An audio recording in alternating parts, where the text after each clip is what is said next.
Olá, meus irmãos, bem-vindos ao canal Mistério e Palavra do Senhor. Vamos dar continuidade ao estudo da Bíblia.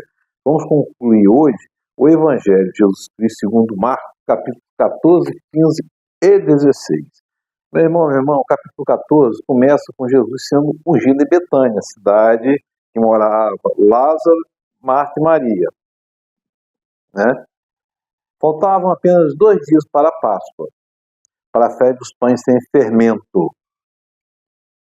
Os chefes sacerdotes e mestres da lei procuravam um meio de flagrar Jesus em algum erro, mas não durante a festa, para que não haja muito tumulto entre o povo. Então, estando aí Jesus em Betânia, reclinado à mesa na casa de um homem conhecido como Simão leproso, aproximou dele certa mulher com um vaso de alabastro, contendo um perfume muito caro, feito de nardo puro, quebrou o frasco e derramou o perfume sobre a cabeça de Jesus. Alguns presentes começaram a dizer uns aos outros indignados: por que esse desperdício? Ele poderia ser vendido por 300 denários e o dinheiro ser dado aos pobres, e repreendiu severamente. E Jesus disse: deixem-me em paz, porque estão perturbando. Ela praticou uma boa ação para comigo, pois pobres vocês sempre terão com vocês, e poderão ajudá-los sempre que desejarem, mas a mim nem sempre terão. Está falando aqui da presença física de Jesus, está mostrando a presença dos necessitados na vida da gente o tempo todo, E Judas, que era um dos apóstolos, se dirigiu aos chefes sacerdotes a fim de entregar a Jesus. A proposta muitos alegou e prometeram dinheiro, 30 moedas de prata, conforme a gente sabe, é previsto lá, no Antigo Testamento. E aí, no primeiro dia da festa dos pães sem fermento, quando se costumava sacrificar o cordeiro pascal, os discípulos perguntaram: onde quer que façamos ou preparemos a refeição da Páscoa, que é o chamado Seder, Ele enviou 2 discípulos para entrar na cidade, carregando um pó de água, ir ao seu encontro. Chegaram lá, o dono da casa perguntaram: meu mestre pergunta, onde é o salão de hóspedes, onde comerei a Páscoa com meus discípulos? Ele mostrou uma sala ampla, mobiliada e pronta. E aí, meu irmão, a gente tem que entender que em geral, essa expressão primeiro dia da festa dos pães sem fermento significaria dia 15 do mês de Nissan, quando costumava sacrificar o cordeiro pascual, e ali fica uma referência clara que na verdade é o dia 14. Mês de Nissan ele corresponde a abril, mais ou menos 13 a 14 de abril, tá?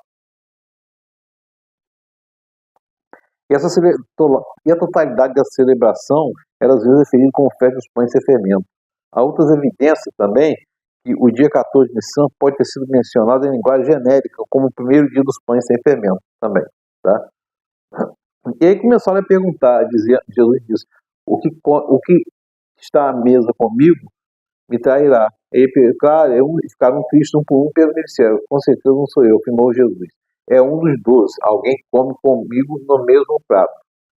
É interessante a gente observar isso também, E aqui ele fala: mas ai daquele que trai o filho do homem, melhor fosse não teria nascido. A gente sabe que foi Judas, e não se arrependeu, mas teve remorso, Judas teve o tempo todo para retroceder e não retrocedeu, E Jesus fala aquela frase célebre, tome isto que é o meu corpo, se referindo ao pão quando partiu. Tomou o cálice, deu graças, ofereceu aos discípulos, todos beberam isso. Isto é o meu sangue. A representação, o vinho ali é a representação do sangue. Não há transubstanciação. Não existe transubstanciação. Eu desafirmo que não bebereis outra vez o fruto da videira até que o dia que beberei o vinho novo na reino de Deus. Depois de terem cantado o hino, saíram para o Monte das Oliveiras.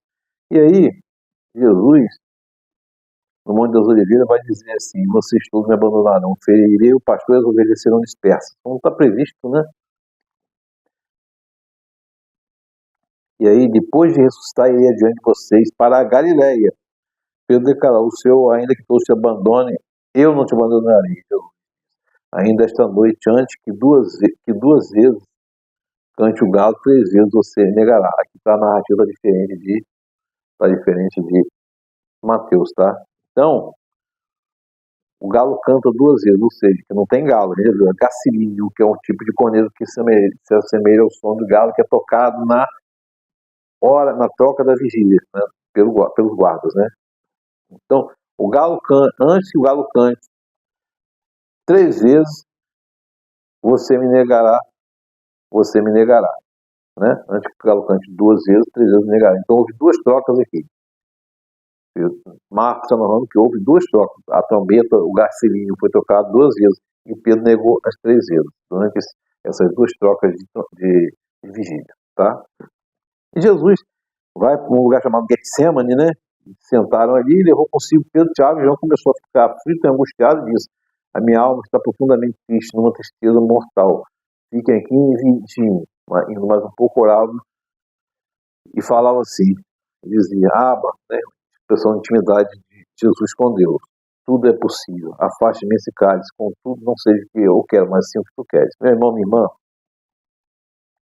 aqui no Getsemane, na narrativa de Lucas, Jesus vai suar sangue, chamada hematidrose.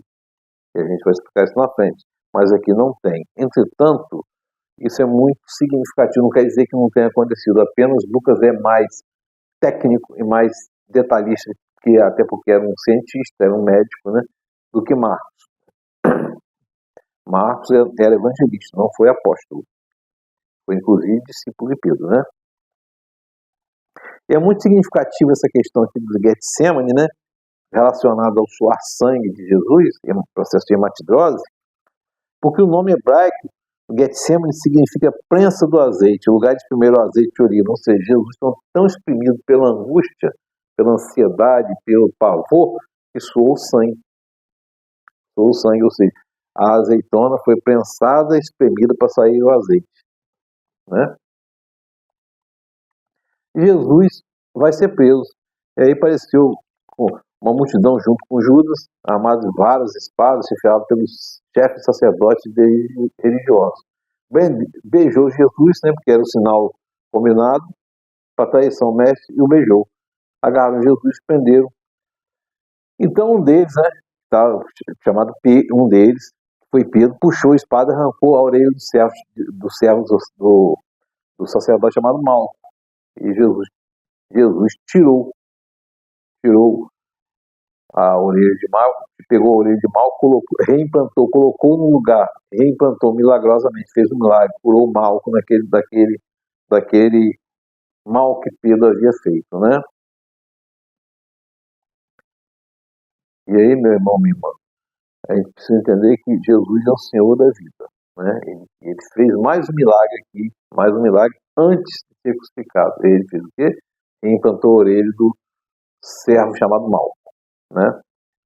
E aí, todos foram dispersos. E tinha um jovem vestido apenas um lençol de linho, que estava seguindo Jesus.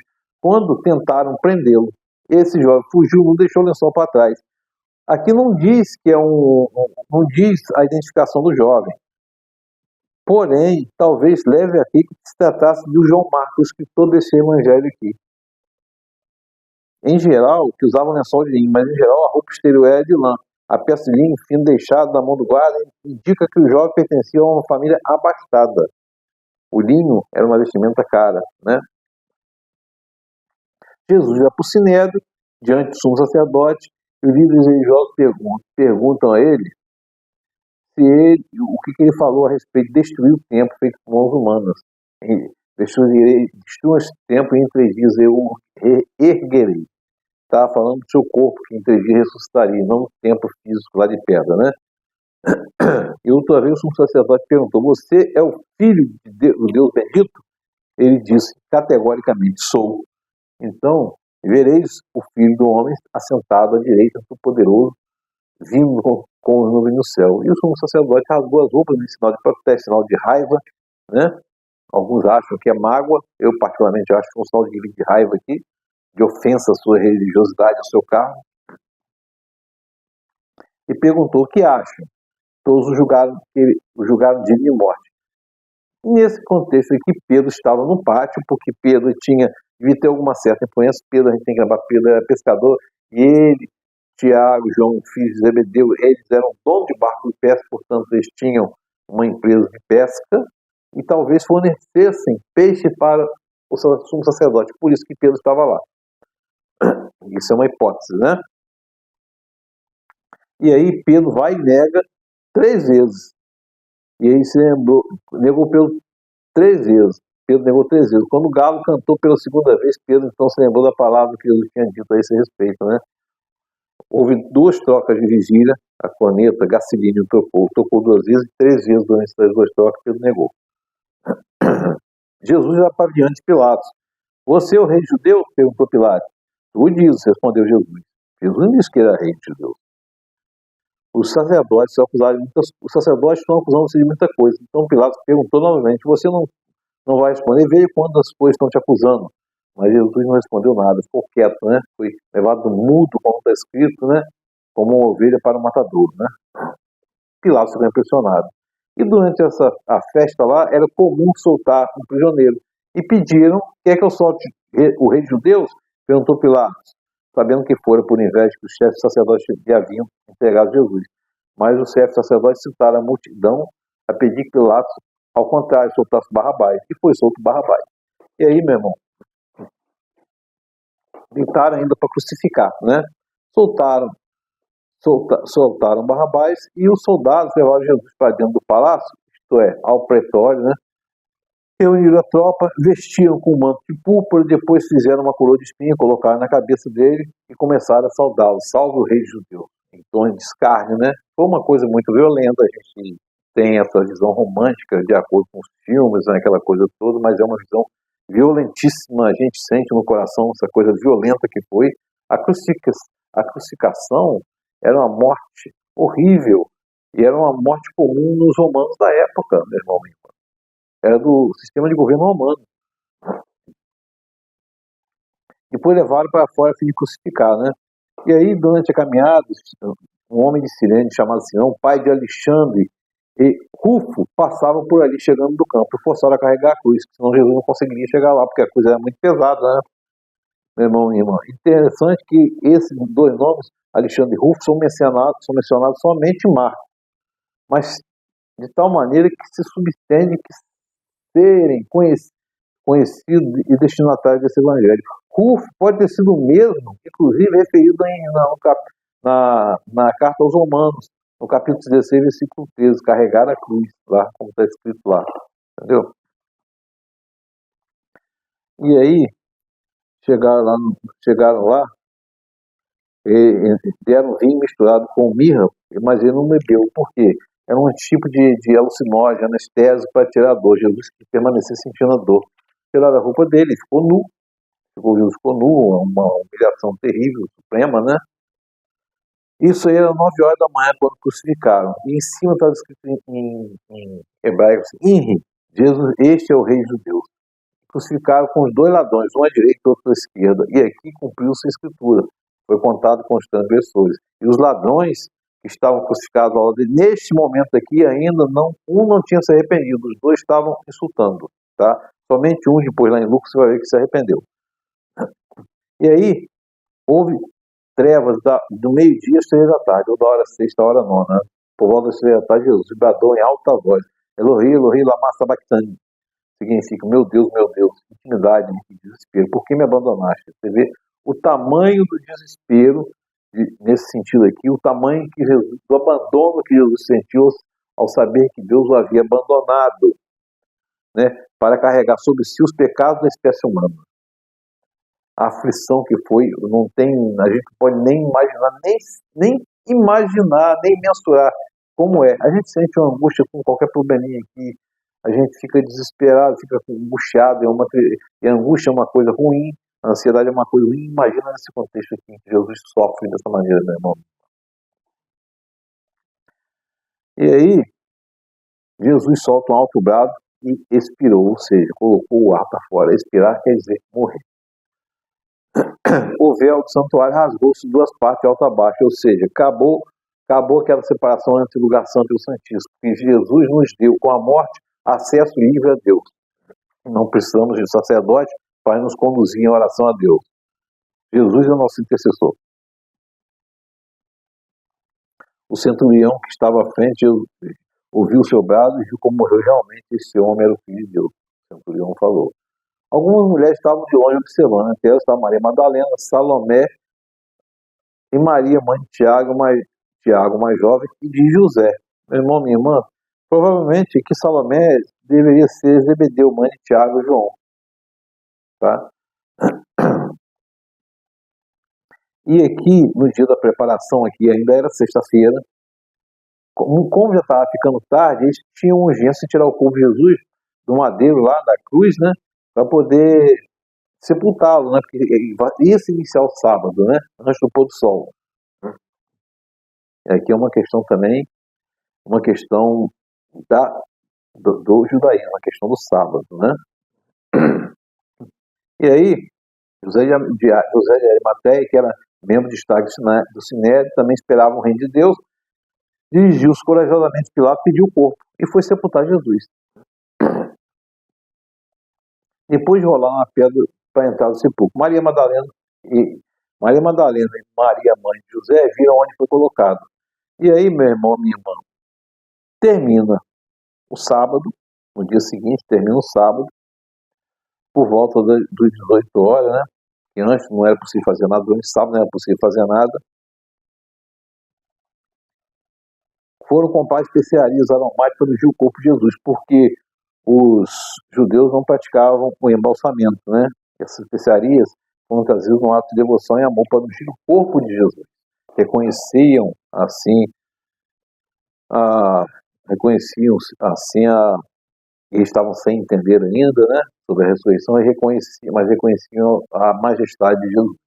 E no primeiro dia da semana, né, depois do sábado, o domingo, né, de manhã bem cedo, ao nascer do sol, eles se dirigiram ao sepulcro, né, porque lá o dia era contado, tarde era contado do fim de um dia era contado a partir das 6 horas da tarde até as 6 horas do outro dia, tá? Então de manhã foi bem cedo o sepulcro. Quem removerá a pedra para nós na entrada do sepulcro? Quando foram verificar, a pedra não estava lá, que era muito grande e havia sido removido. Um jovem vestido de roupas brancas, sentado à direita, ficaram amedrontados. Não tenham medo, disse ele, vocês estão procurando Jesus de Nazareno, que foi crucificado. Ele ressuscitou. Aqui está falando do domingo de aleluia, né? Como fala-se hoje aí, né? É o domingo da ressurreição. Vocês sabem domingo, terceiro dia ressuscitou. Ele falou. Tá? Ele está indo a vocês e adiante de vocês para a Galiléia. Lá vocês verão como ele disse. Foram, contaram, todo mundo, no primeiro dia da semana, apareceu primeiramente a Maria Madalena, que havia expulsado 7 demônios, né? Quando ouviram falar que Jesus estava vivo, foi visto por ela, mas não creio. Depois, Jesus apareceu noutra forma, né? Aqui está falando no caminho de Emaús, mas também não creram. Relataram os seus outros e eles não creram. Mais tarde apareceu aos 11. Até que fala assim, parece para mim, Pai esteja convosco, né? Parece no local onde estavam reunidos, né? Os 11, porque o Judas tinha sido suicidado, né? Eles comiam e bebiam censurores a incredulidade do coração e dureza do coração, porque não acreditaram no que eu tinha dito depois de ressurreto. E disse, vão para o mundo todos e preguem o evangelho de todas as pessoas. Aqui está estabelecendo a grande comissão, né? Quem crê e for batizado será salvo, mas quem não crê será condenado. Meu irmão, minha irmã, depois de ter falado, o Senhor Jesus foi elevado ao céu, se assentou à direita, e então os discípulos saíram e pregaram por toda parte. O Senhor cooperava com eles, confirmando-lhes a palavra com os sinais que a acompanhavam. Meu irmão, minha irmã, e aqui a gente vê o final do Evangelho de Marcos, que é mais um evangelho sinótico, um relato mais breve, né, do que o de Mateus, que Marcos, como a gente viu, estava escrevendo para os cristãos perseguidos em Roma, na época de uma grande tribulação em Roma, e a gente depois vai começar a estudar o Evangelho de Lucas, o Evangelho escrito por Lucas, que também é um evangelho sinótico e é mais detalhado, por Lucas ser justamente um médico, e por ser um médico, ser um pesquisador. Que o Espírito Santo de Deus esteja sobre nós, meu irmão, nos constranja diante dessa palavra, saber que o Senhor morreu por nós, que sejamos gratos, imensamente gratos. Deus nos abençoe. Amém.